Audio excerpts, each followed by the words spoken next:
네, 오늘도 예배 자리에 나오신 우리 여러분들을 주님의 이름으로 사랑하고 또 축복합니다. 오늘은 부활절 넷째 주일이자 또 어버이 주일입니다. 그래서 오늘은 특별한 강사님을 모시고 우리 함께 은혜의 말씀을 나눌 텐데요. 이 시간 우리 함께 하나님께 나아가실 때 우리의 마음을 열고 하나님 앞에 찬양하며 나아가도록 하겠습니다. 자녀들아, 주 안에서 너희 부모에게 순종하라. 이것이 옳으니라. 내 아버지와 어머니를 공경하라. 이것은 약속이 있는 첫 계명이니 이로써 내가 잘되고 땅에서 장수하리라. 하나님은 영이시니 예배하는 자가 영과 진리로 예배할지니라. 아멘. 자리에 일어나서 함께 찬양하겠습니다.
사도신경으로 우리의 신앙을 고백하겠습니다. 나는 전능하신 아버지 하나님 천지의 창조주를 믿습니다. 나는 그의 유일하신 아들 우리 주 예수 그리스도를 믿습니다. 그는 성령으로 잉태되어 동정녀 마리아에게서 나시고 본디오 빌라도에게 고난을 받아 십자가에 못 박혀 죽으시고 장사된 지 사흘 만에 죽은 자 가운데서 다시 살아나셨으며 하늘에 오르시어 전능하신 아버지 하나님 우편에 앉아 계시다가 거기로부터 살아있는 자와 죽은 자를 심판하러 오십니다. 나는 성령을 믿으며 거룩한 공교회와 성도의 교제와 죄를 용서받는 것과 몸의 부활과 영생을 믿습니다. 아멘.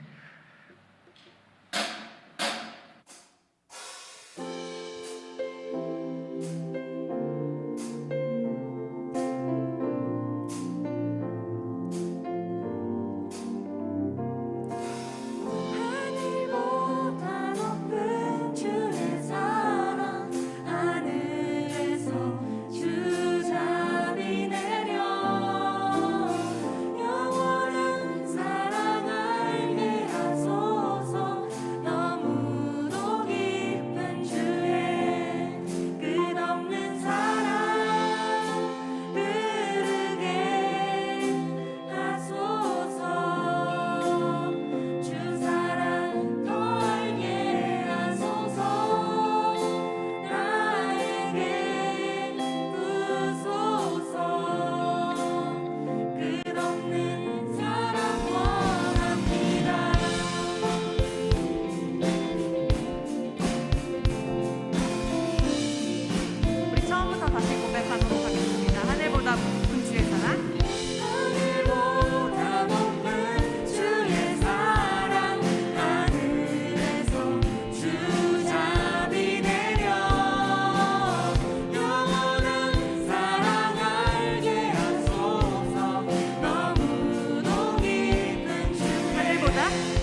소리로 고백합시다. 주 사랑이 내 생명보다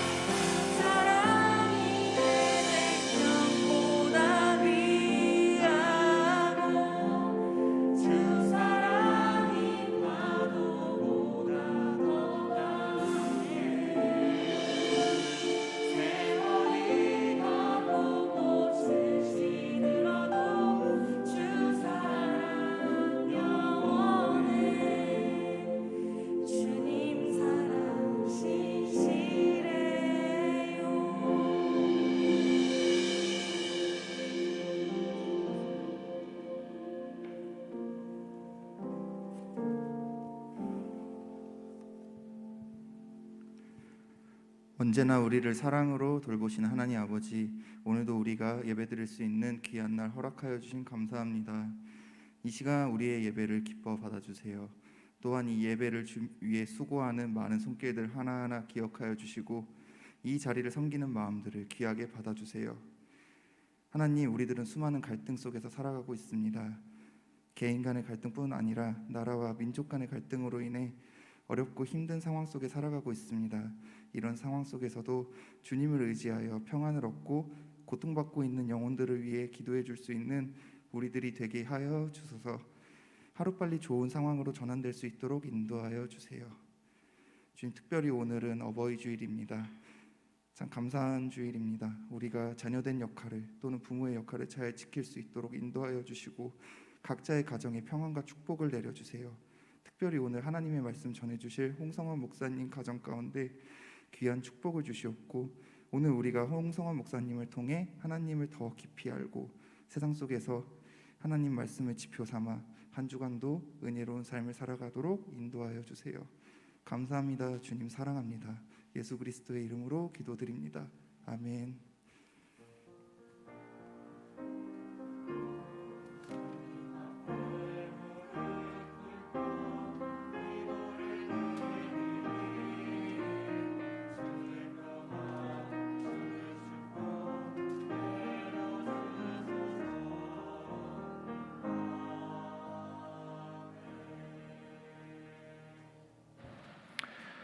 이 시간 우리 준비하신 예물을 하나님께 드리겠습니다.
기도하겠습니다.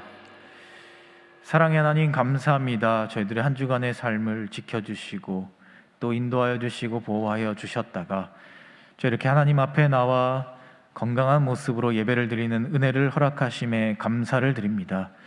또 저희들 잊지 않고 하나님께 드릴 예물을 준비하게 하시니 감사를 드립니다. 저희들이 드린 이 예물이 하나님의 나라와 그 사업을 위해 꼭 소중한 곳에 필요한 곳에 사용되게 하여 주시옵소서. 하나님께 예물을 드릴 때에 저희들 마음 가운데에는 하나님을 향한 사랑을 담을 수 있게 하여 주시고, 혹시라도 우리의 마음 가운데 억지로 하는 마음이나 인색한 마음이 있다면 그 모든 마음들을 이겨내고 주님을 향한 사랑을 담아 예물을 드리는 우리가 되게 하여 주시옵소서. 하나님, 오늘은 어버이 주일입니다. 저희들에게 사랑하는 부모님을 주시고 하나님의 그 사랑의 축소판을 받게 하시니 감사합니다. 저희들이 이 땅을 살아가며 우리의 부모님들을 전심으로 사랑하고 공경하는 믿음의 사람들 되게 하여 주시옵소서. 그래서 하나님께서 주신 복을 받으며 그 복을 누리며 살아가는 믿음의 사람들 다 되게 하여 주시옵소서. 하나님, 이 시간 우리 강사님을 모시고 예배를 드립니다. 그 전해지는 말씀을 통해 우리 마음 가운데 새로운 은혜가 있게 하여 주시고 우리가 새롭게 도전받고 결단하는 귀한 예배의 시간 되게 하여 주시옵소서. 이 모든 말씀 우리 주 예수 그리스도의 이름으로 기도합니다. 아멘. 오늘 우리에게 주시는 하나님의 말씀, 신약성경 누가복음 15장 20절의 말씀입니다. 신약성경 121페이지에 있습니다.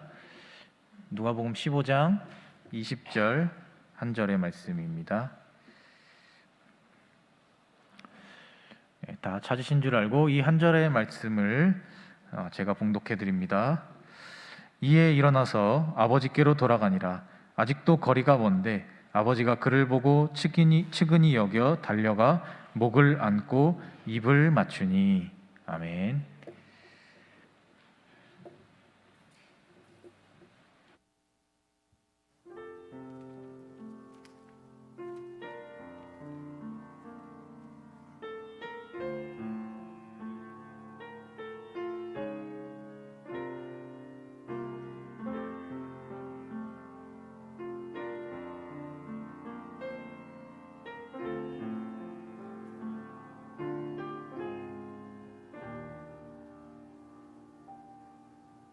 나를 지으신 이가 하나님,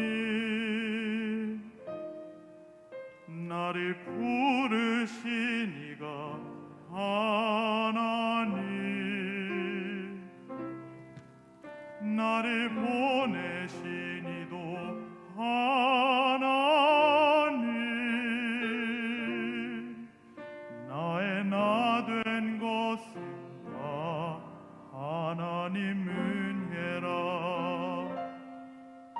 나의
아멘. 네, 감사합니다. 네. 아주 비싼 예술의 전당 공연장에 와 있는 줄 알았습니다. 예. 너무 은혜로운 찬양 감사를 드립니다. 오늘은요 특별한 우리 강사 목사님을 모셨습니다. 어버이 주일이기도 하고 우리 또 오늘은 러브 코람데오로 이제 진행하려고 하는데요. 네, 오늘 저희에게 오셔서 말씀을 전해주실 목사님은 홍성원 목사님이십니다. 지금 그 미라클 가이라고 하는 책을 쓰셨고요. 또 그 아시아 프로제리아 대표로 열심히 수고하고 계십니다. 이 시간 나오셔서 말씀을 전해주시고 또 이후에 우리 Q&A 시간으로 함께 모여서 자유롭게 질의응답하는 시간까지 같이 가지려고 합니다. 그리고 오늘 그 목사님 아들인 원기가 같이 왔거든요. 무려 16만 유튜버입니다. 그러니까 우리 함께 같이 말씀을 은혜롭게 나누시고 또 Q&A 시간에 우리 같이 좋은 것들을 나눌 수 있었으면 좋겠습니다. 목사님 올라오시죠.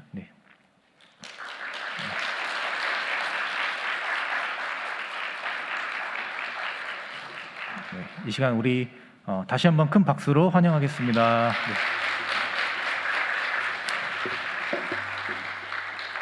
네, 여러분 안녕하세요. 저는 홍성원 목사라고 합니다.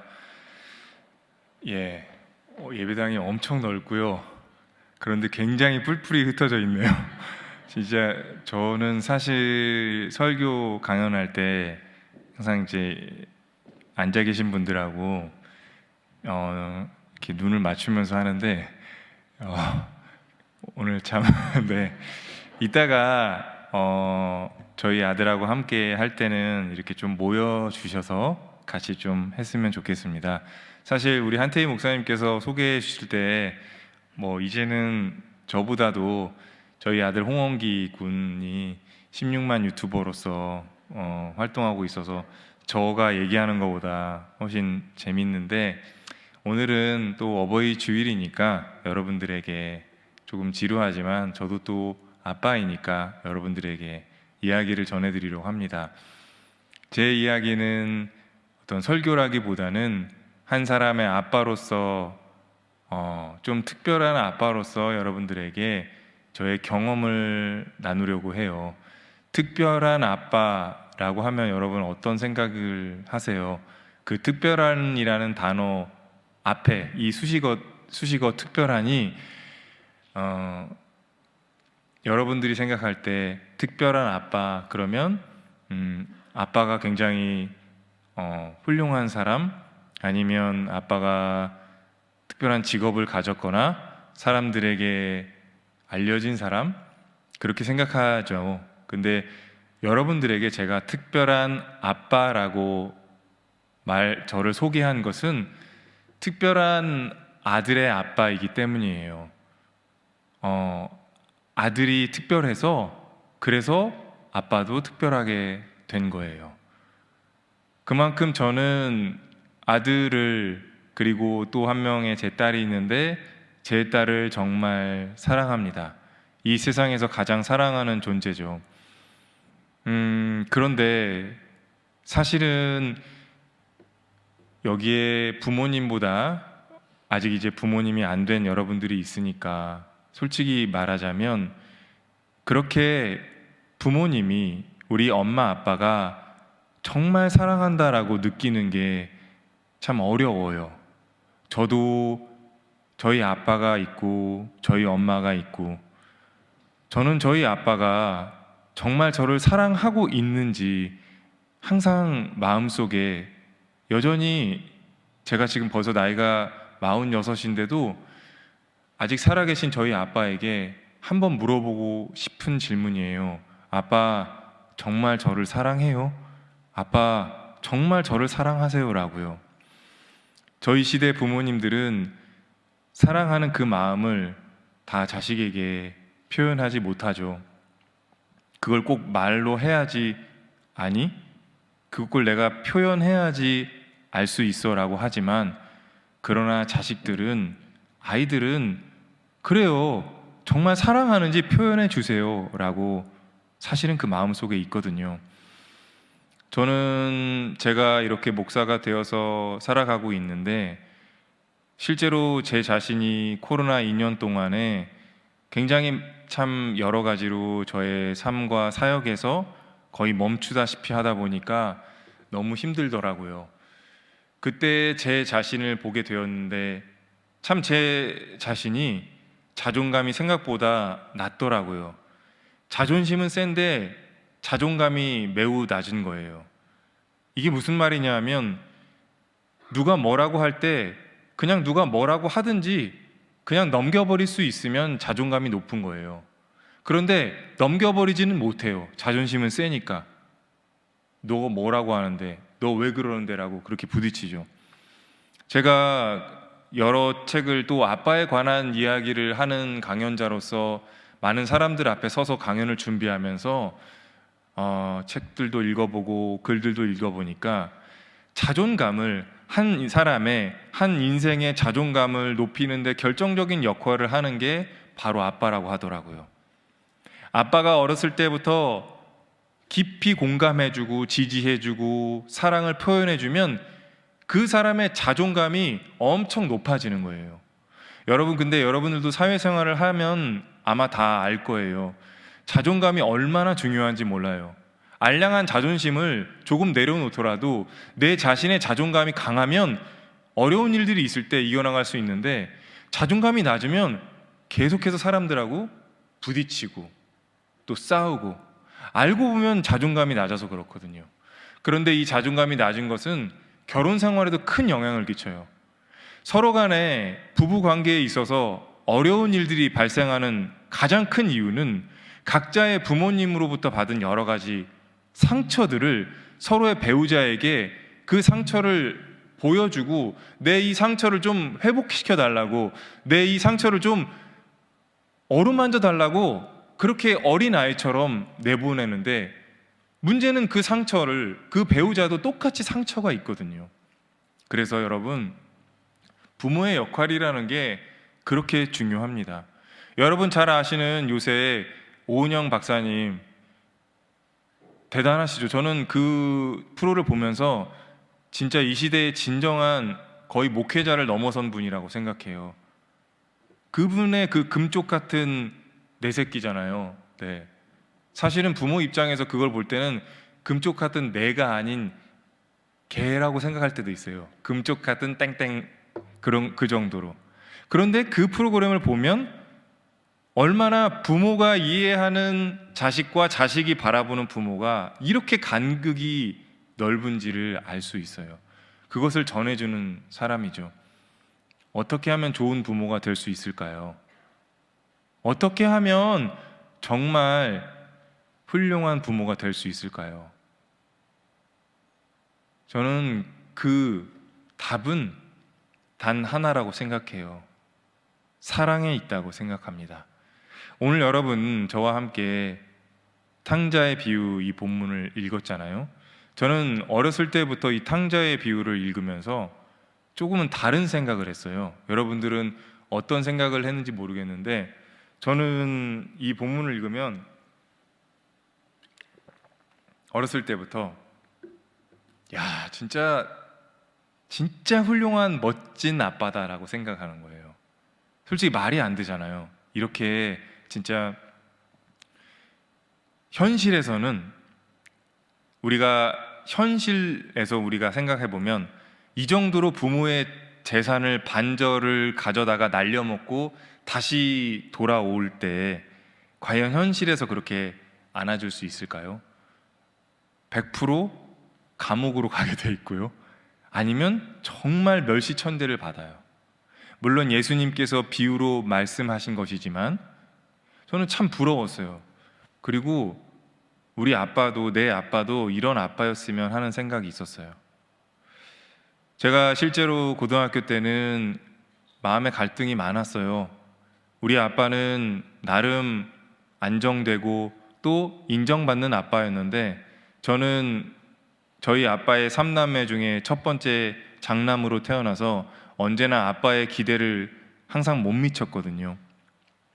그게 고등학교 때 되니까 갈등이 정말 커져서 저는 공부가 정말 하기 싫은데 어느 날부터 아버지는 제가 진짜 공부를 잘하기를 바라고 이해를 하지 못했어요. 왜 공부를 못하냐? 내가 너한테 이렇게 다 해주는데 왜 공부를 못하냐? 공부를 못할 수도 있죠. 그렇죠. 공부를 왜 못하겠어요? 공부를 안 하니까 못하죠. 다른 방법이 없거든요. 공부를 할 수 있는 사람과 할 수 없는 사람이 있어요.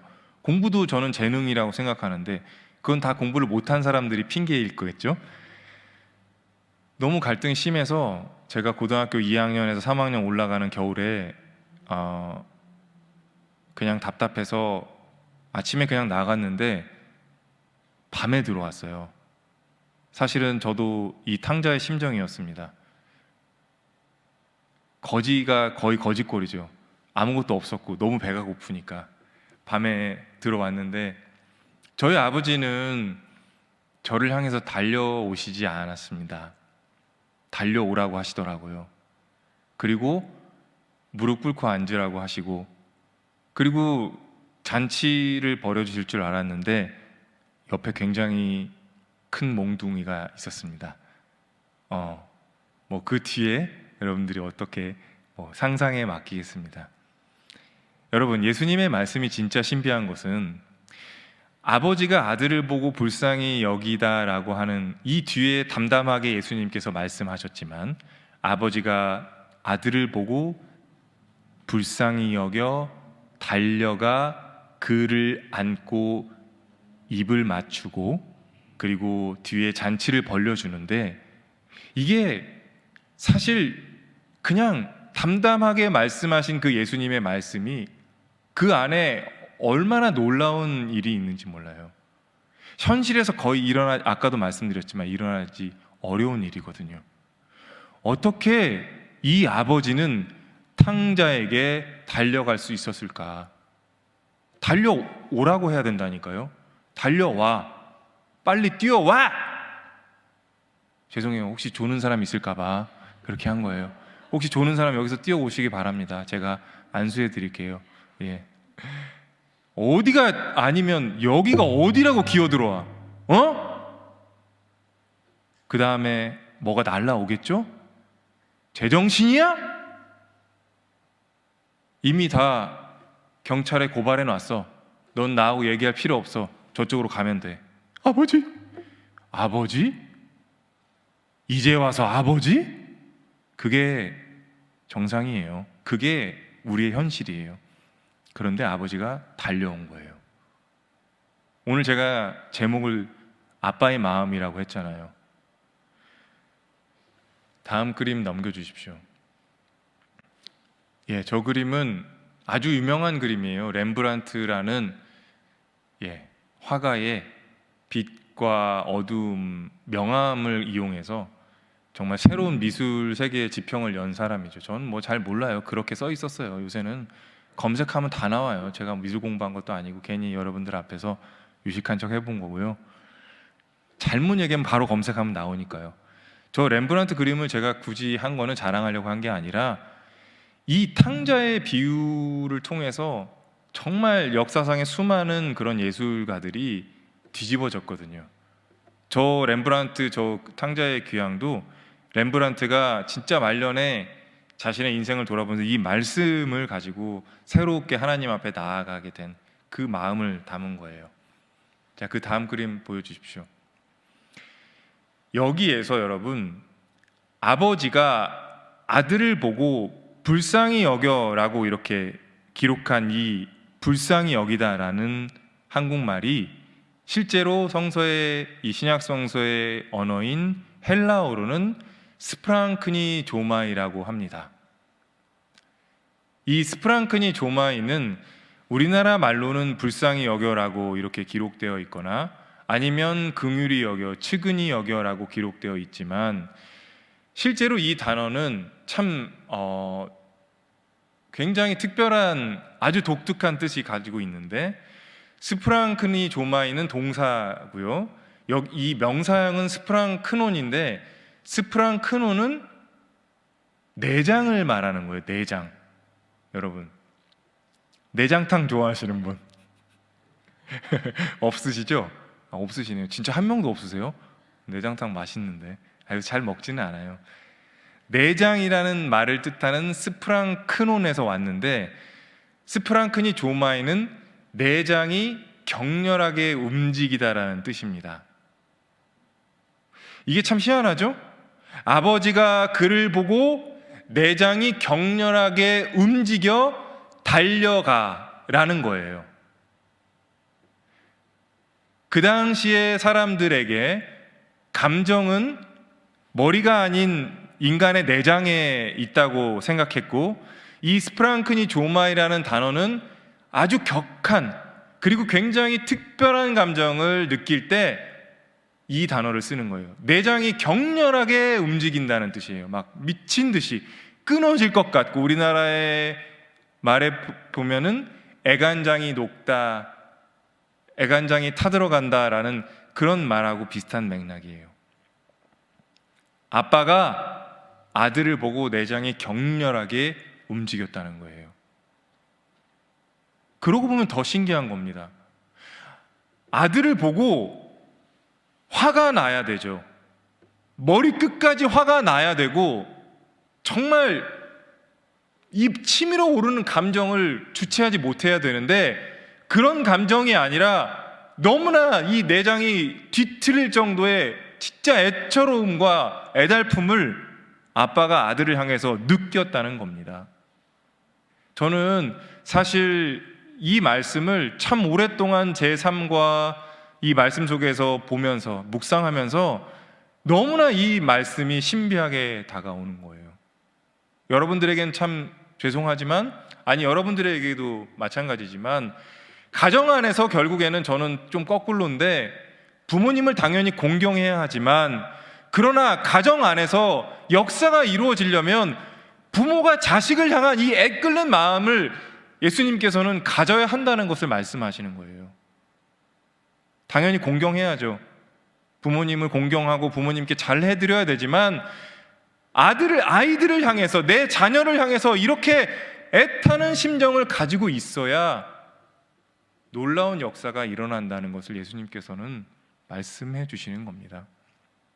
사실 저도 여러분들에게 이렇게 나와서 이야기를 하는 거는 여러분들보다 뭐 성경을 좀 더 읽어서 그리고 뭐 연구를 해서가 아니라, 하나님께서 저의 삶 속에서 이 마음을 경험하게 해 주셨기 때문이에요.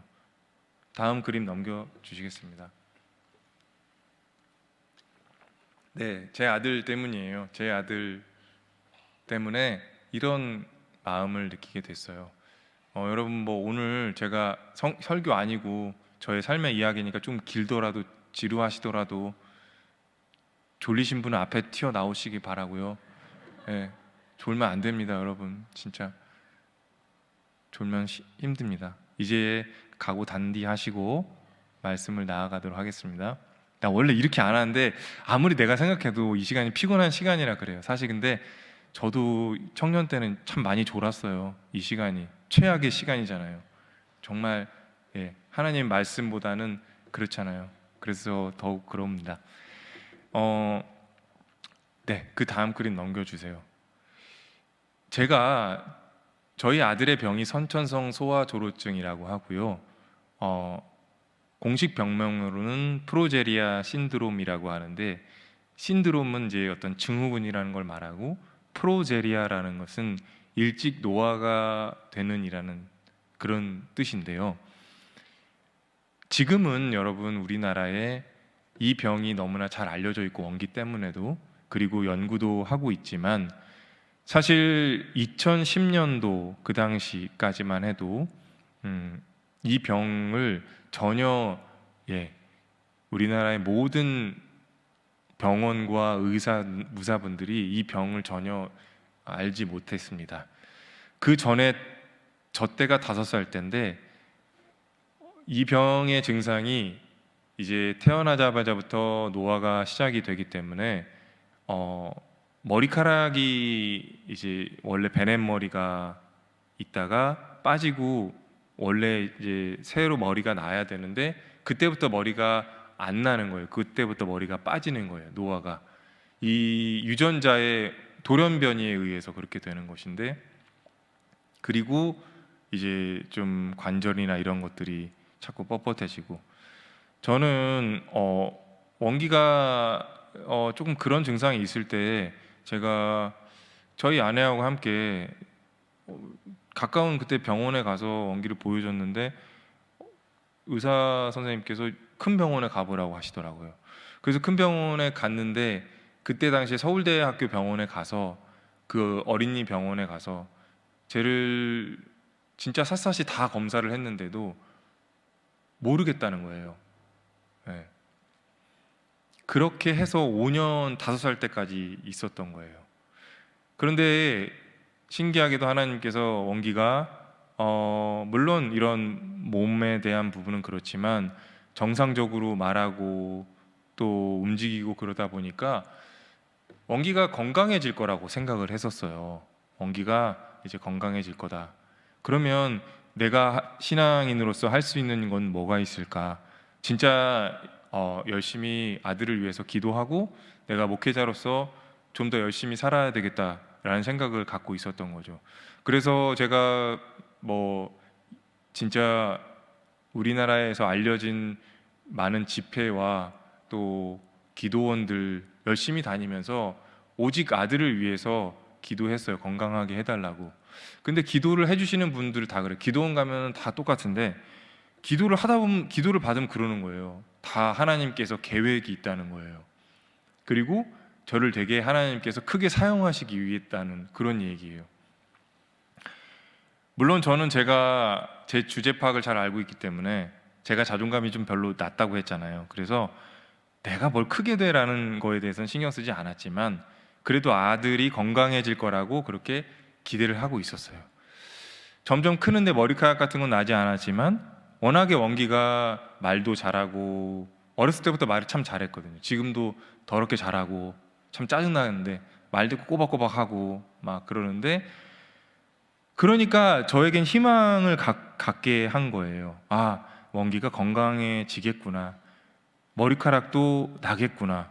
그래서 진짜 열심히 밤마다 원기를 위해서 원기 머리에다 대고 진짜 매일 기도하고 울면서 하나님께 머리카락 나게 해달라고.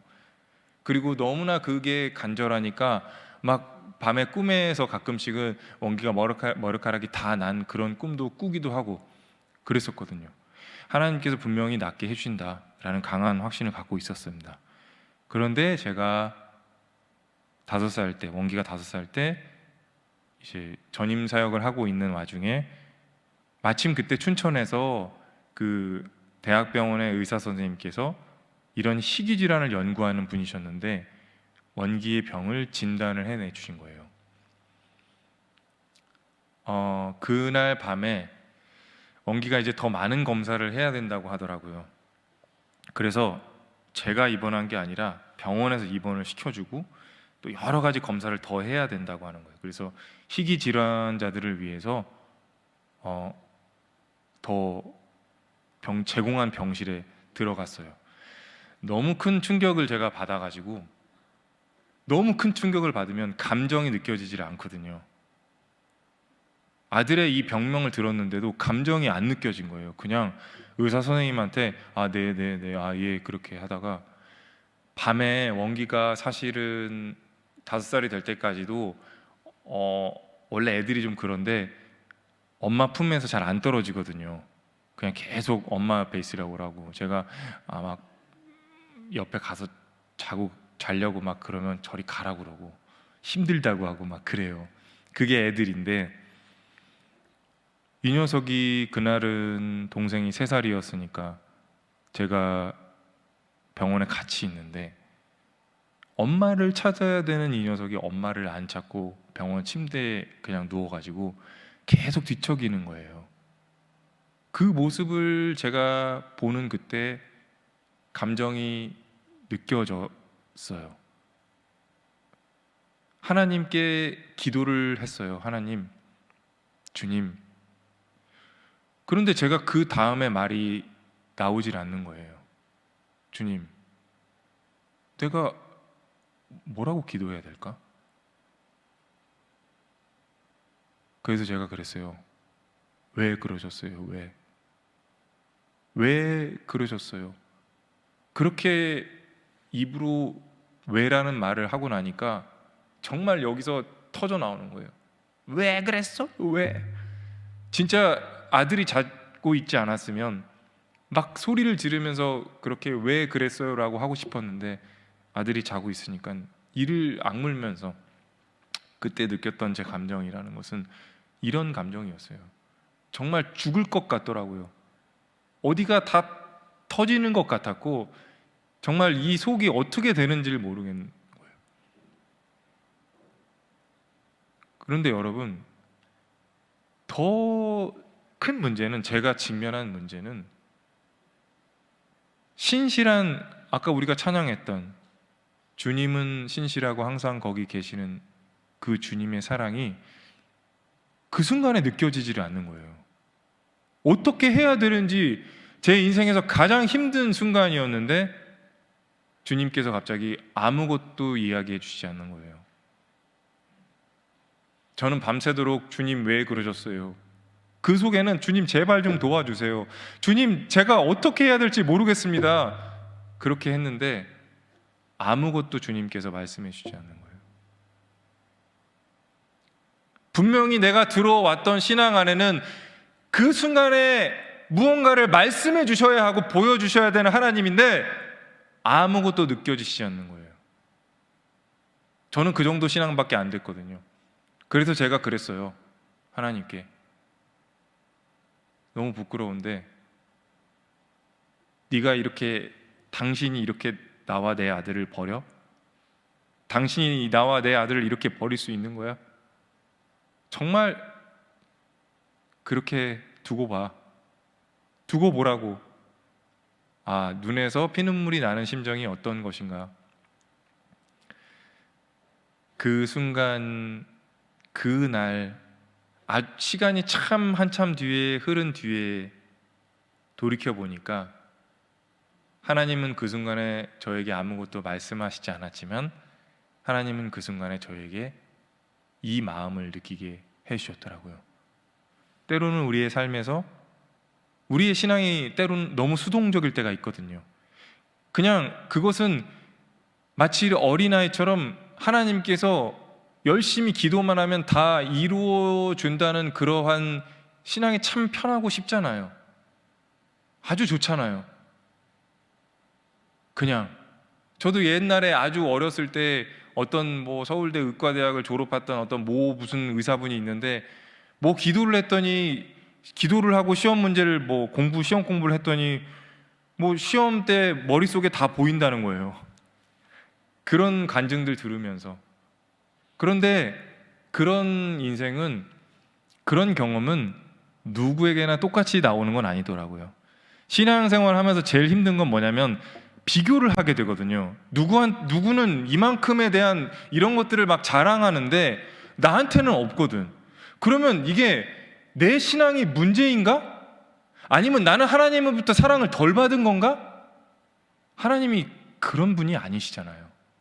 방법이 다 하나님께서는 있으신데, 저는 하나님께서 저에게 아무것도 말씀해 주지 않았지만 저에게 그 마음을 주셨고, 결국엔 그 마음을 주시니 제가 아빠로서 뭔가를 해내야만 했어요. 돌아보니까 하나님께서 저에게 아빠가 되게 하신 거구나. 저는 좀 특별한 아빠로 살다 보니 아빠라는 게 얼마나 힘든지 알게 되더라고요. 단지 가족을 위해서, 가족의 생계를 위해서 돈을 버는 거, 일하는 거, 그것은 매우 당연한 것이었어요.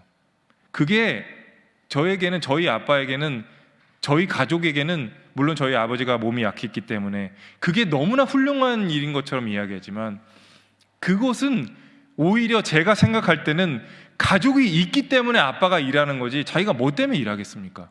죄송해요, 여러분. 여러분 어디서 또 홍성원 목사가 이런 얘기 했다고 그렇게 집에 가서 참 자랑스럽게 얘기하지 마세요. 그러면 참 힘들어지니까요. 여러분들만 듣고 그런 부모가 안 되면 되니까요.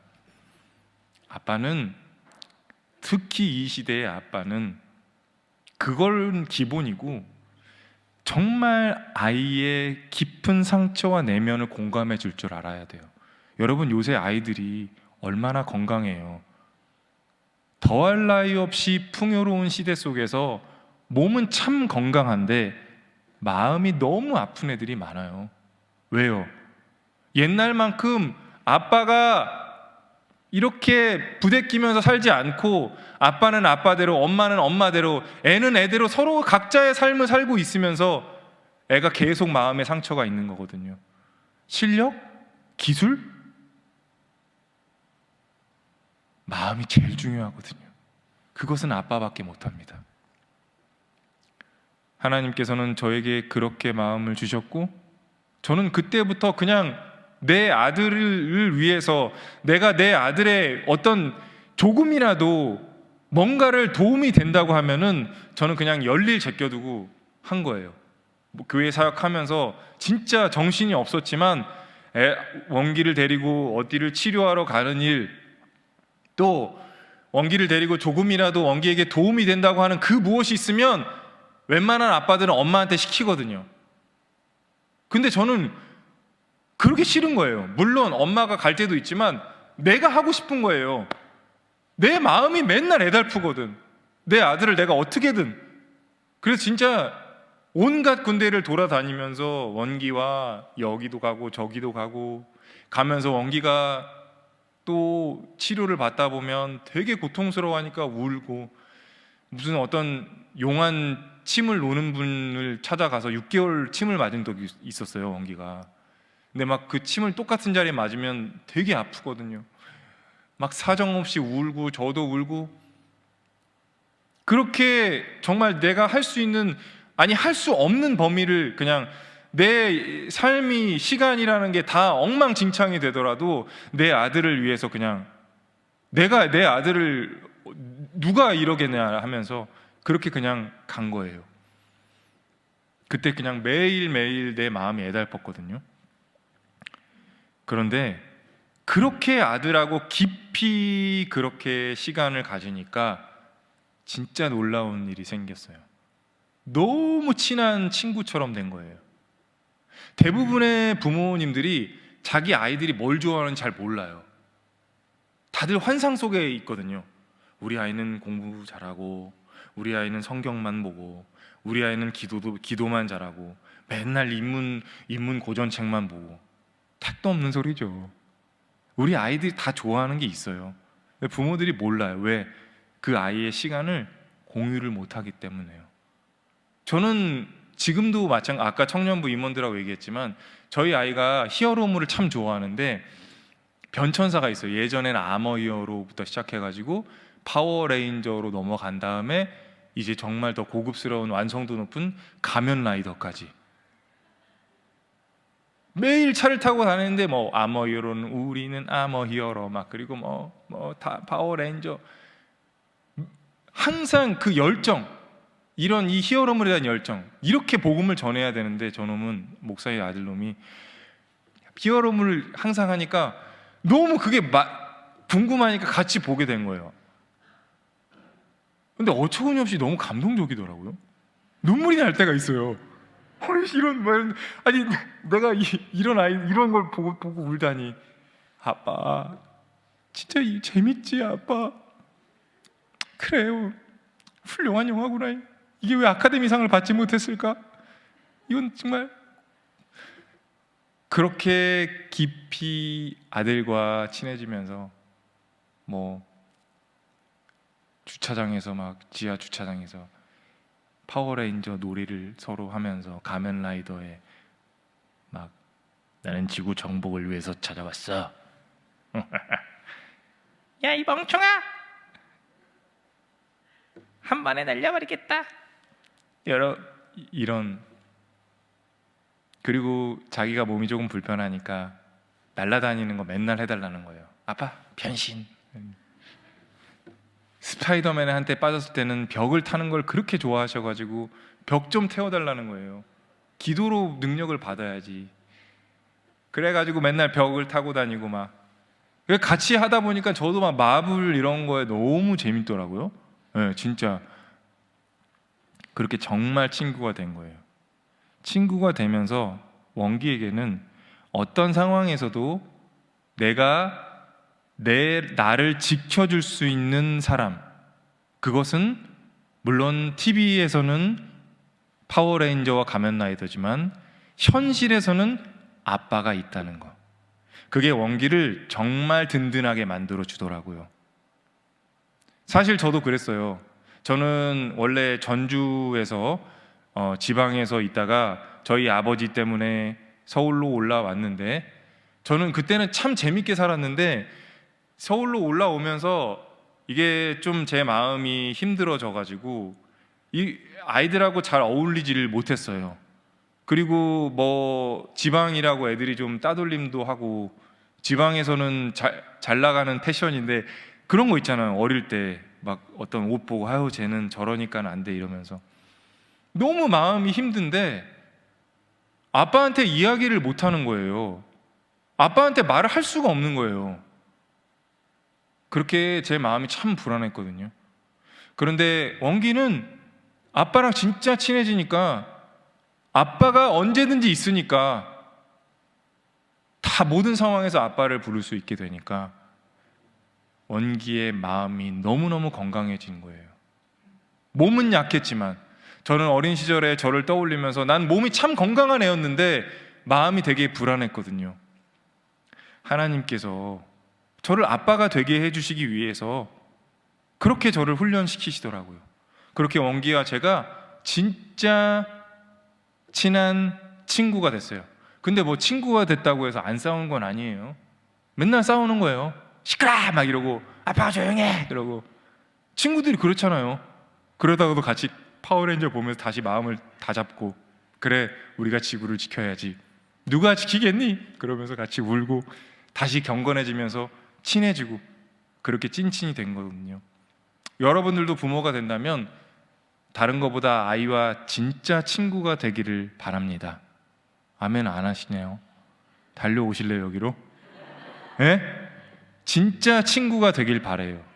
누구도 해줄 수 없거든요. 다른 친구가 아닌 부모가 그 친구가 되어야 되거든요. 그렇게 원기가 항상 마음이 위로가 되면서, 저도 마찬가지였어요. 여러분 솔직히 우리 아들이 머리카락이 없고 또 외모가 그러다 보니까 처음 저희 아들을 보면은 대부분 다 항상 쳐다봐요. 그리고 항상 그러죠. 지금도 유튜브에 보면은 외계인 뭐 이런 얘기는 맨날 있거든요. 저는 원기를 데리고 제가 진짜 아들을 깊이 교감을 못 느낄 때는 사람들하고 같이 이제 사람들이 많이 있는 곳에 가면은 사람들이 쳐다보는 시선이 제가 막 화가 나는 거예요. 왜 우리 아들을 쳐다봐 이러면서. 나중에 알고 보니까, 생각해 보니까 사람들의 시선에 분노가 느끼는 거는 내 마음에도 아직까지 그게 없었던 거예요. 조금은 나도 내 아들이 조금은 내가 피하게 된 거거든요. 그런데 진짜 친구가 되면서 정말 내 아들을 그냥 사랑하니까 그 다음에는 시간이 걸렸지만 그냥 사람들이 이렇게 쳐다보잖아요. 그러면 가서 그냥 저희 아들이 좀 몸이 아파서요. 부모가 그렇게 되더라고요.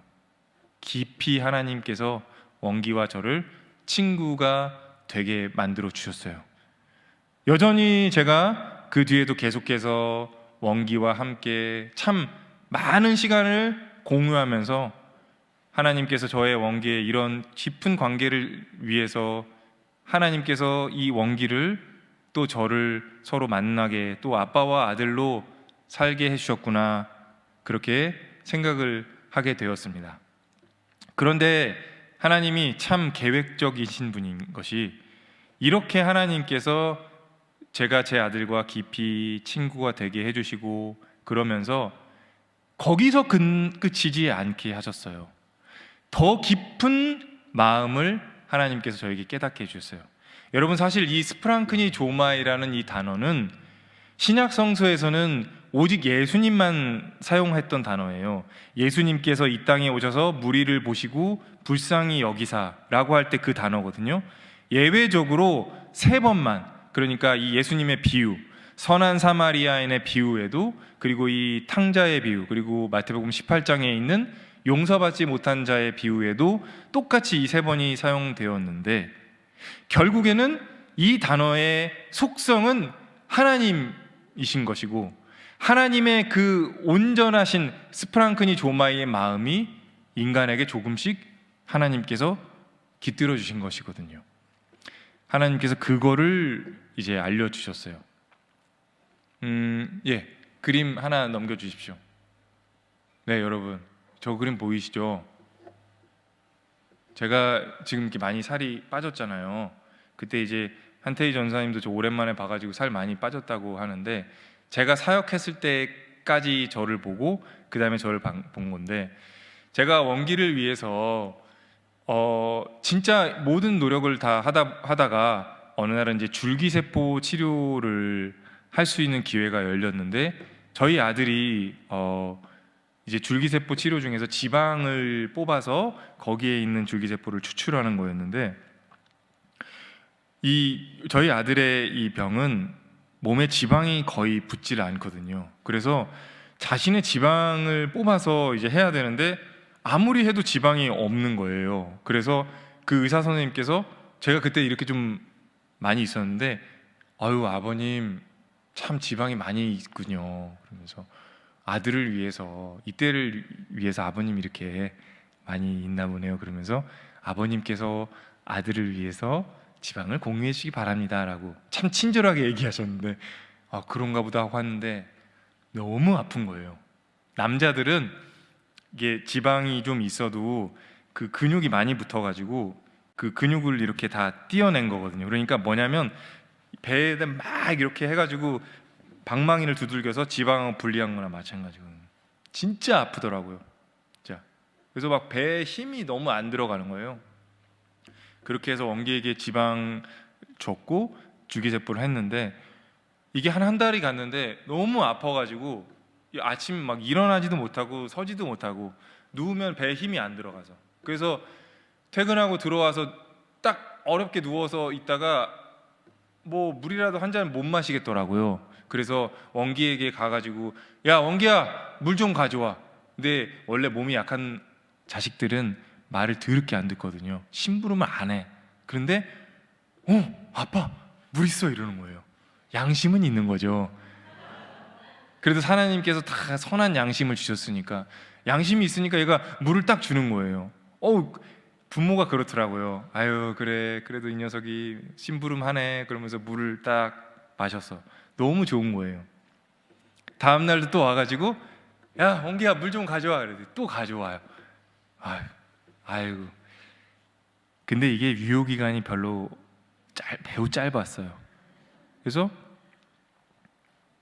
한 3일 정도 지난 다음에 원기야 물 가져와 그랬는데 당연히 없는 거예요. 야! 그랬더니 원기가 큰 눈을 저렇게 껌뻑껌뻑 보면서 아빠가 떠다 마셔 그러는 거예요. 야 새끼야! 그래가지고 제가 딱 일어났어. 일어났더니 봐봐 아빠 잘 일어나네. 이렇게 혼자서 해야지 빨리 회복돼. 그래서 내가 일부러 안 한 거야. 아유 제가 그때 진짜 야 이놈 새끼야 진짜 그거를 말이라고 하냐. 그래서 그 순간 다 무슨 생각이 들었냐면, 아유 진짜 내가 참 너 같은 놈을 위해서 내가 진짜 내 지방을 주네. 내가 진짜 너 같은 놈을 위해서 내 피와 살을 줘 진짜. 근데 제가 그런 생각이 딱 하는데, 내가 너 같은 놈을 위해서 내 피와 살을 줬다라는 말은 어디서 들어본 것 같은 거예요. 어디서 들어봤을까? 내가 너 같은 놈을 위해서 내 피와 살을 주는 게 누굴까? 누가 먼저 말했을까? 그날 밤에 하나님께서 알게 해주셨죠. 아, 예수님의 마음이구나. 내가 너를 위해서 내 피와 살을 줬다. 이놈 새끼야. 이놈의 새끼야. 아, 주님께서 이 마음을 깨닫게 하시려고 저에게 수술을 하게 해주셨군요. 근데 주님 참 고통스럽네요.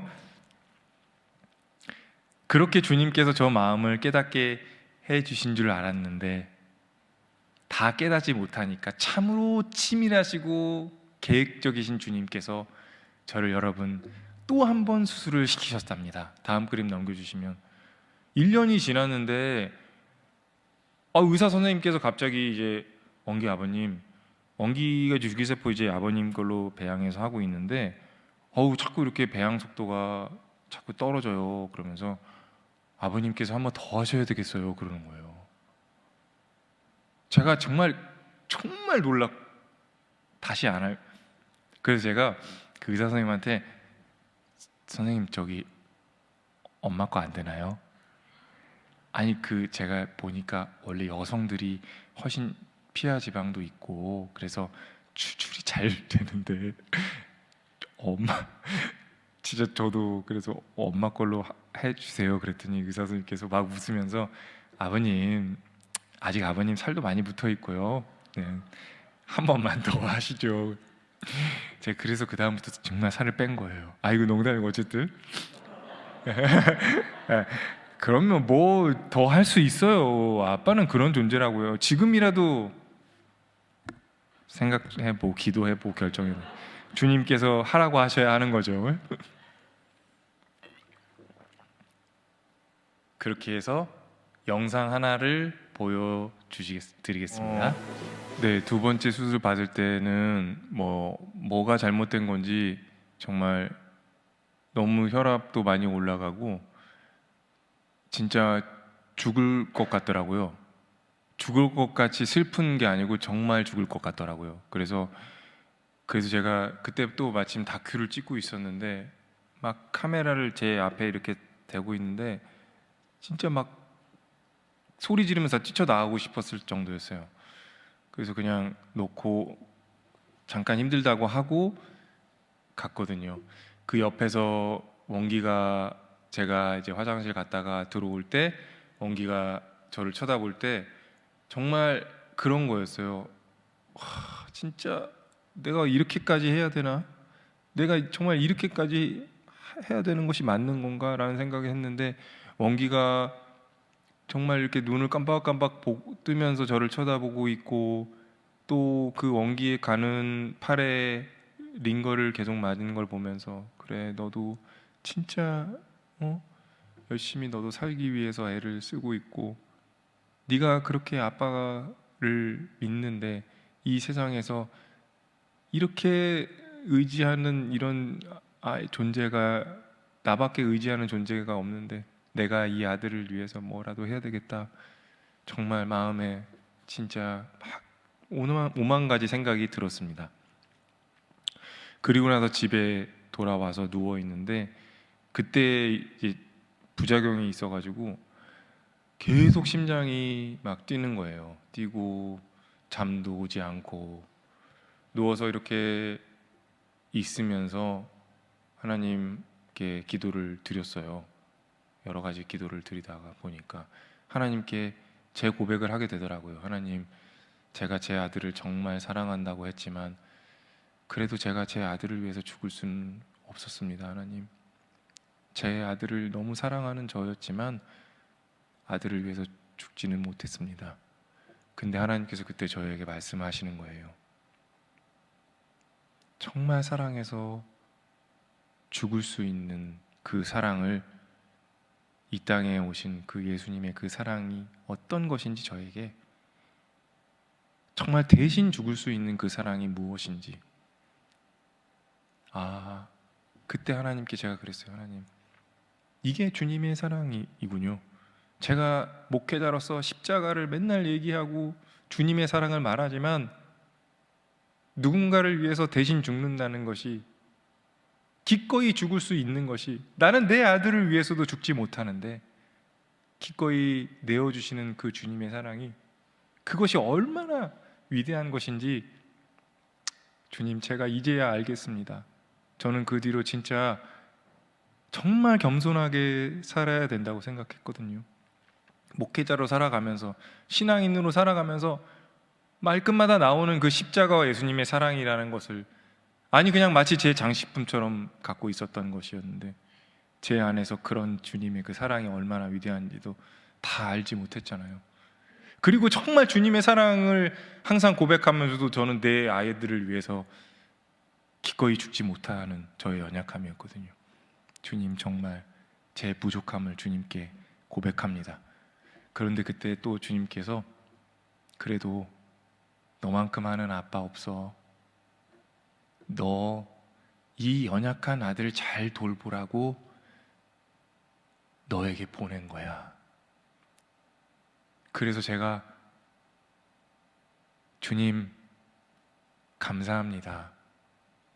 제 아들을 저에게 보내주셔서 감사합니다. 제가 잘 돌보겠습니다. 7년 전에 제 아들의 병을 알았을 때 왜 이렇게 나에게 시련을 주냐고 그렇게 하나님께 원망했는데, 하나님의 그 계획 안에는 주님의 마음을 알게 하시기 위함이 있었다는 것을 7년의 시간이 흐른 뒤에 알게 된 거예요. 저에게 그때까지 신앙이라는 것은 뭔가 번쩍하고 나타나고 뭐든지 해결되고 다른 사람들 앞에서 큰 소리로 말하고 성공하고 자랑하고 그런 게 신앙이 아니라 주님의 그 사랑을 알게 하시는 것, 그 사랑을 정말 온 마음으로 깨닫게 하시는 것, 그거보다 더 중요한 게 뭐가 있겠습니까? 우리가 예수님을 믿는다고 하면서 예수님의 그 사랑이 어떤 것인지도 제대로 알지 못하면서 무엇을 위해서 기도하고 무엇을 안다고 그러겠어요? 그리고 자기의 생활과 자기의 형편 하나도 다 온전히 감사하지 못하고 왜 이렇게 했냐고 하고, 혹은 그것을 다 살지 못하고 살아내지 못하고 원망하고 불평하잖아요. 저도 제 아들이 이런 거에 대해서 그 7년 동안 감사합니다라는 기도는 나오지 못했거든요. 그런데 그때 하나님께서 저에게 그렇게 말씀하셨고, 제가 정말 그때 하나님께 감사합니다라고 처음으로 기도를 하게 되었어요. 여러분들도 마찬가지입니다. 하루하루 살아가는 현실 속에서 왜 나는 남들보다, 왜 나는 다른 신앙인들보다, 다른 믿는 사람보다 왜 이렇게 안 되고 있지? 그게 더 사랑하시는 거예요. 그렇게 하나님께 더 간절하게 찾고 그 간절함 속에서 하나님을 만나죠. 하나님이 해주시는 그 무엇이 하나님이 아니라 하나님 자체가, 하나님을 만나는 것이, 하나님의 마음과 교감하는 것이, 그것이 신앙인 아니겠습니까? 저는 하나님께서 저에게 제 아들을 보내시고 그렇게 하나님의 마음을 경험하게 해주셨어요. 그래서 하나님께 정말 그때서야 비로소 감사하다는 고백이 나왔고, 그 뒤에 이제 하나님께서 저에게 계속해서 저를 이끌어 주셨습니다. 그런데 여러분, 하나님께서 얼마나 치밀하시고 계획적이신 분이신지 아까 여러분들에게 말씀드렸지만, 이 스프랑크니 조마이라는 단어가 탕자의 비유에도 나오지만 누가복음 10장의 선한 사마리아인의 비유에도 나오거든요. 사마리아인이 유대인을 보고 불쌍히 여겨라고 할 때도 똑같은 단어예요. 사마리아인과 유대인은 여러분 잘 아시겠지만 같은 공간에 마주칠 수 없는 그런 두 존재, 두 나라의 사람들이, 사마리아인이 유대인을 보고 야 그래 잘됐다, 너희들 우리 민족 업신여기고 맨날 그렇게 괴롭히더니 잘됐다, 이게 바로 하나님의 뜻이야 라고 하지 않고 그에게 불쌍히 여겨서 가까이 가서 그를 도와주거든요. 그게 똑같은 단어인데, 이 신비한 이 단어의 예수님의 뜻 가운데서는 저도 마찬가지예요. 제 아이에게 이 마음을 느끼게, 온전히 느끼게 해주신 다음에 그것이 또 제 이웃에게 간 거예요. 이웃이는, 예수님께서 말씀하신 이웃은 정말 내 마음이 깊이 공감하는 대상을 이웃이라고 하거든요.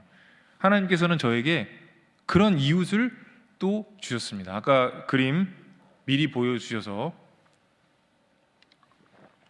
2014년에 저 미겔이라는 아이를 만났는데, 그때 이제 제가 열심히 원기를 위해서 여기저기 다 두드리다 보니까 미국에는 원기와 같은 병을 연구하는 그런 연구 재단이 있다는 걸 알게 되었고, 열심히 거기를 두드려서 4년 만에 초청을 받아서 거길 갔는데, 거길 가니까 정말 원기와 똑같은 지구인이 있더라고요.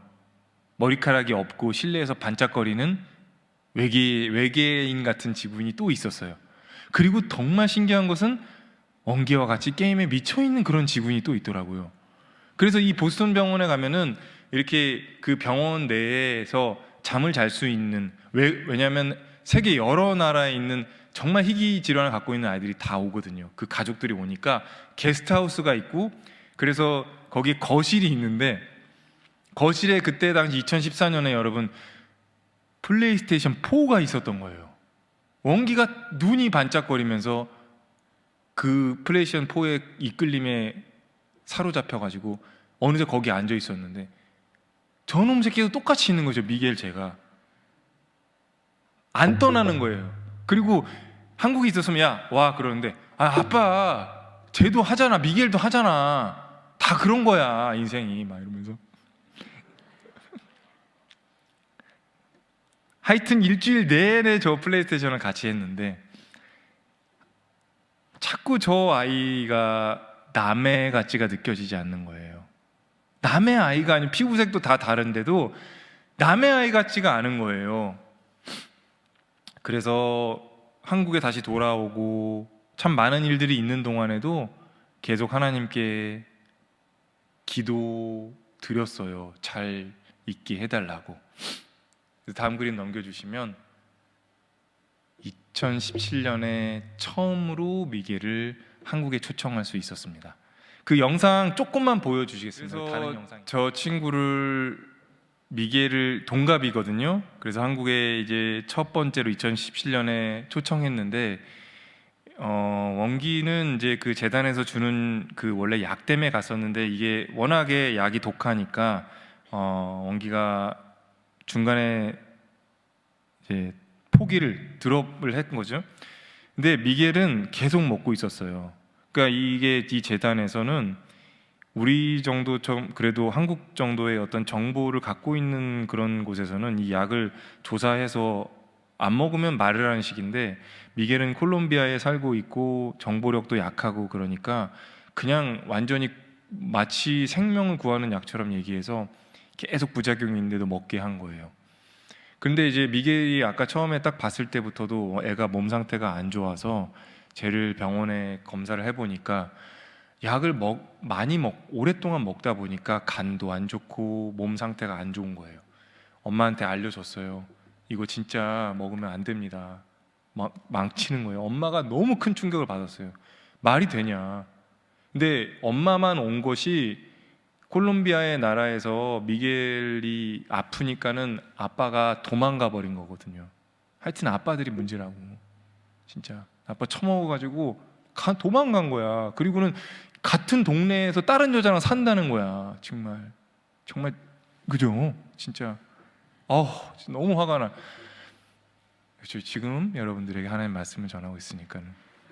그래서 엄마 혼자 저렇게 온 거예요. 근데 아픈 아이일수록 아빠들이 역할을 많이 해야 되거든요.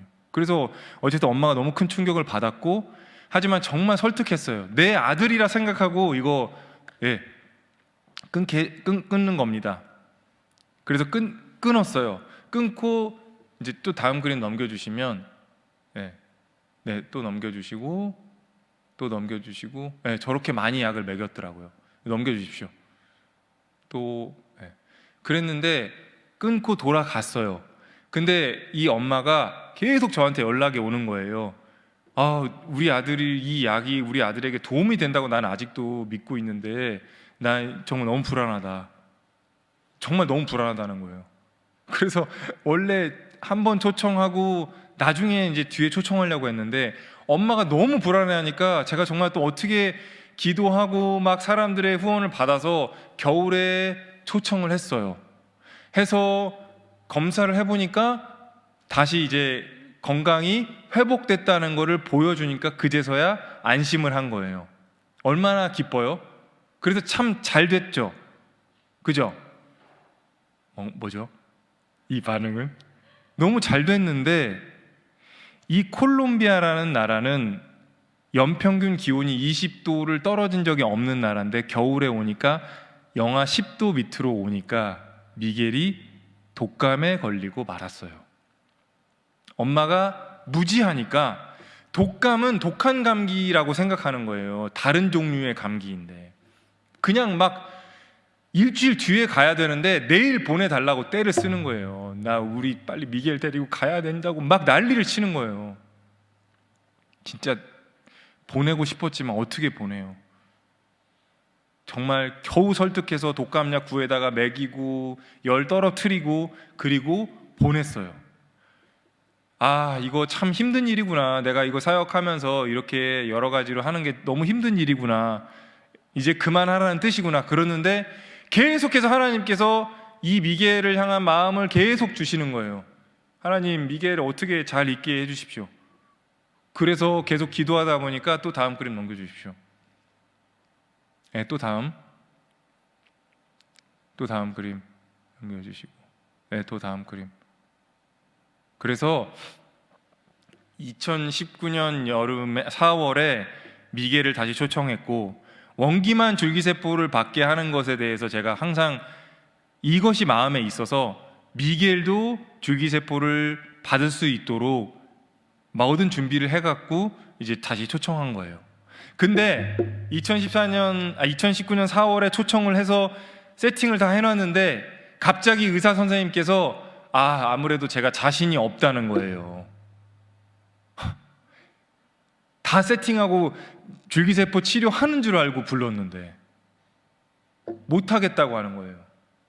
가서 뭐 제발 좀 해주십시오라고 해도 안 되는 거예요.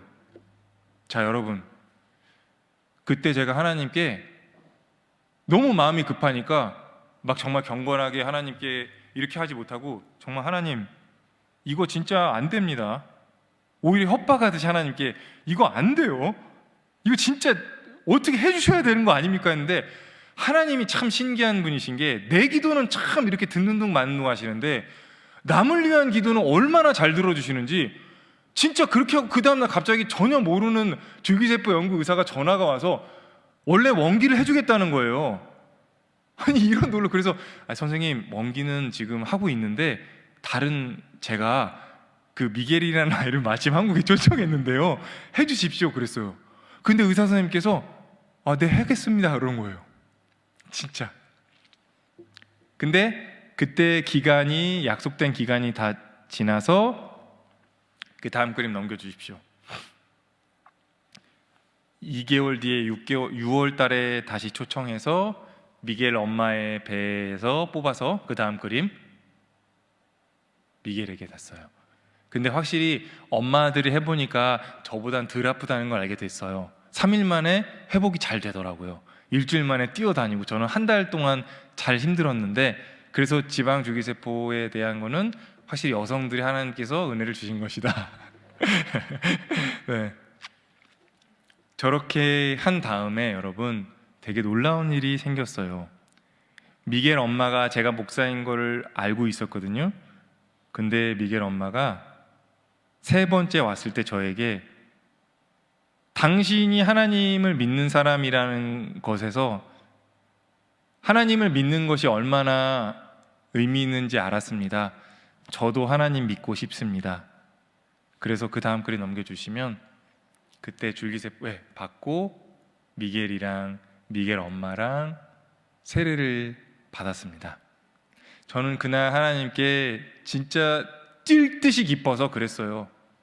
제가 신앙생활을, 목회를 하면서 가장 보람된 날이었어요. 그래서 하나님께 너무 기뻐서 하나님 보셨죠? 내가 이 2명의 영혼을 하나님께로 인도했습니다. 그러면서 원기한테도 그때 같이 야, 우리는 이제 천국 가는 거야. 그러면서 간다고 우리는 막 이렇게. 어떻게 이렇게 확신이 들겠어요? 죽어가는 영혼을 하나님께 인도할 때잖아요. 그런 신앙생활의 역동성이 있어야 되거든요. 신앙생활의 이 역동성은 복음을 정말 진짜 전해서 새롭게 거듭나는 것을 경험해야 정말 나도 신앙이 사는 거예요. 정말 그때 그 모든 여정을 이렇게 돌아보면서 하나님께서 저에게 이 아빠의 마음을 주셨구나, 그것을 통해서 나를 이만큼 이끌어내셨구나 알게 되었어요. 여러분들도 마찬가지입니다. 지금 답답하고 힘들어도 묵묵하게 삶을 살아가면서 하나님의 마음을 깨닫게 해달라고 늘 기도하세요. 절대로 나의 마음의 분노와 상처를 표출하지 마세요. 그를 더 안아주고 회복시켜 줘야 합니다. 그게 우리 신앙인들이에요. 내가 짜증난다고 더 많이 짜증내고, 그러면서 예수님 믿어야 된다고 하고, 밥 먹을 때 식사기선을 꼬박꼬박 하면서 계속 짜증내고, 어디 가서 이것저것 불평 다 하면서 교회 간다고 하고, 그게 무슨 여러분 복음을 전하는 길입니까? 내가 엄청 이기적이면서 내 것 다 챙겨 먹으면서 교회 다닌다고 떳떳하게 이야기하는 거, 그게 무슨 그리스도인이에요? 그렇죠. 내 것을 희생하고 품을 줄 아는 게, 그것은 하나님의 마음, 주님의 마음, 아빠의 마음을 통해서 나오는 거거든요. 그렇게 하고 나서 미겔이 다시 초청할 때는 우리 가족 다 초청해 달라고 했었어요. 그러면서 원기에게 너는 나의 소울메이트라고 했어요. 이 병을 함께 이겨내자. 그리고 저에게는 외국에 사는 아빠라고 그렇게 얘기하더라고요. 얼마나 감격스러운지. 그리고 원래 2020년에 초청하려고 했는데 코로나 때문에 계속 멈췄는데, 이번에 여름에 진짜 좀 잠잠해지면 미겔을 초청하려고 합니다. 하나님께서 은혜를 주시면 여러분들이 기도해 주시고, 네, 다음 그림 넘겨주십시오. 네, 또 다음 그림 넘겨주시고, 예, 그 다음 그림 넘겨주시면, 예, 저 미겔 가족들이고요. 네, 또 하나만 넘겨주십시오. 그리고 더 다음에, 예, 지금 이제 이 마크가 바뀌었는데, 이제 미겔과 원기의 만남, 이런 모든 것들은 욘니와 치에에서만 볼 수 있어요. 지금 빨리 구독, 좋아요, 알람 설정. 뭐 하시는 거죠? 주님의 명령인데. 욘니와 치에, 괜찮아요. 이럴 때는 설교 시간에 과감하게 핸드폰 하세요. 어차피 몰래 하시잖아요, 다들. 뭐 이렇게 안 하시는 척 하세요. 그냥 대놓고 욘니와 치에 검색하시고 구독, 좋아요. 요새 조회수가 떨어지고 있어요. 하지만 우리는 이것을 시련이라 생각하지 않습니다. 용기를 내고 더 나아가야죠. 영상 퀄리티는 올라가는데 왜 자꾸 지금 조회수가 떨어지는지. 예, 이제 여러분 제 오랜 이야기, 긴 시간의 이야기 들어주셔서 정말 감사드리고, 저희 아들과 함께 찬양을 부르려고 합니다.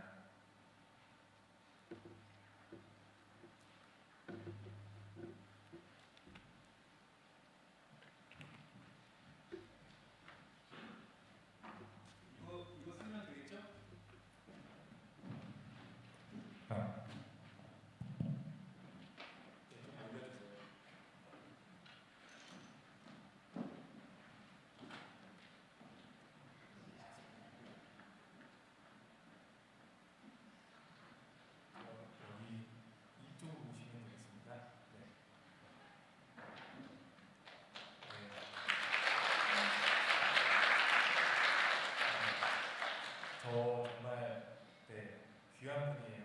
정말 한태희 목사님 아니면 잘 안 와요, 여러분. 귀하게 생각하시고. 그 찬양 부르시기 전에 형 누나들에게 한마디 해주실 수 있나요? 안녕하세요. 안녕하세요. 제 넓이요.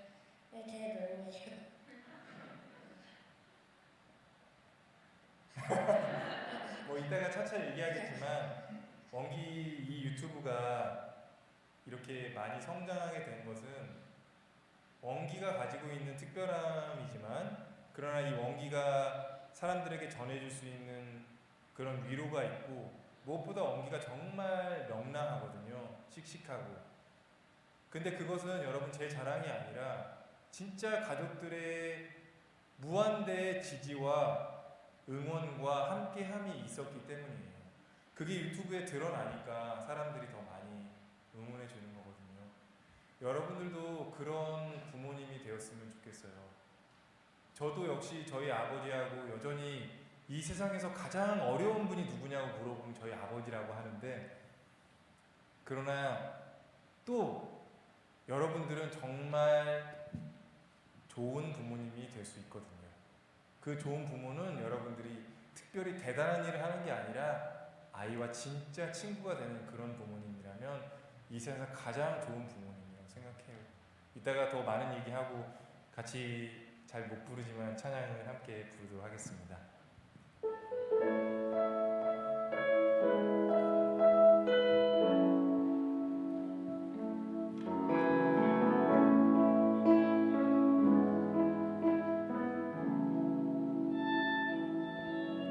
내가 누려왔던 모든 것들이 내가 지나왔던 모든 시간이 내가 걸어왔던 모든 순간이 당연한 것 아니라 은혜였소. 아침해가 뜨고 저녁에 노을 봄의 꽃향기와 가을의 열매 변하는 계절의 모든 순간이 당연한 것 아니라 모든 것이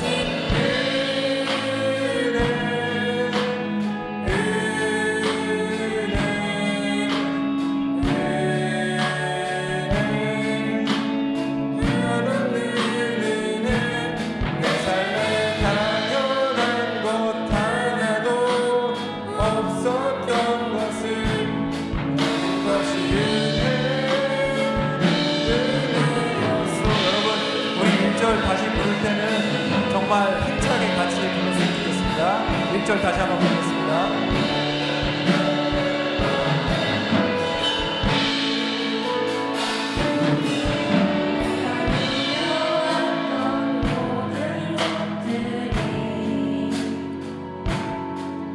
내가 지나왔던 모든 시간이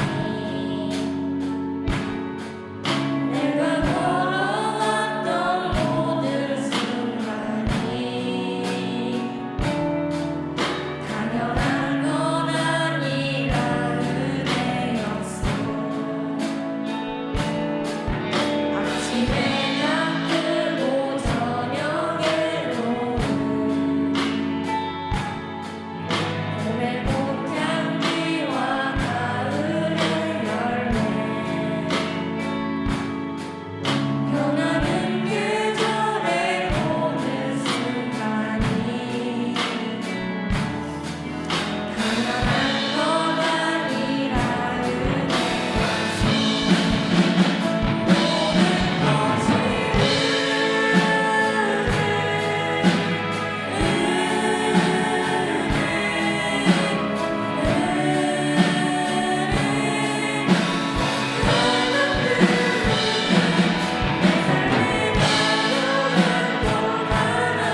삶이 은혜라고 고백하는 그런 여러분의 일상이 됐으면 좋겠습니다. 그리고 그 은혜를 사람들에게 나누어 줄 수 있는 그런 여러분들이 되었으면 좋겠어요.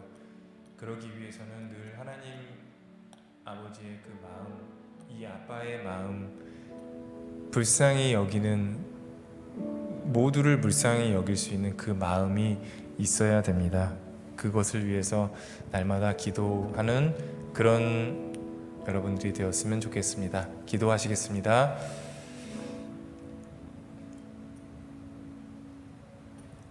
이제는 우리 구주 예수 그리스도의 은혜와 하나님의 무한하신 사랑과 성령의 교통하심이 함께 예배를 드리고 말씀을 들으며 하나님 아버지의 그 마음, 그 우리를 향한 애통해 하시는 그 마음을 늘 감사하고 그 마음으로 이 세상을 또 모든 사람들을 품고 회복시키기로 다짐하는 주님의 귀한 이 자리에 모인 자녀들에게 영원토록 함께 하시기를 간절히 축원하옵나이다. 아멘.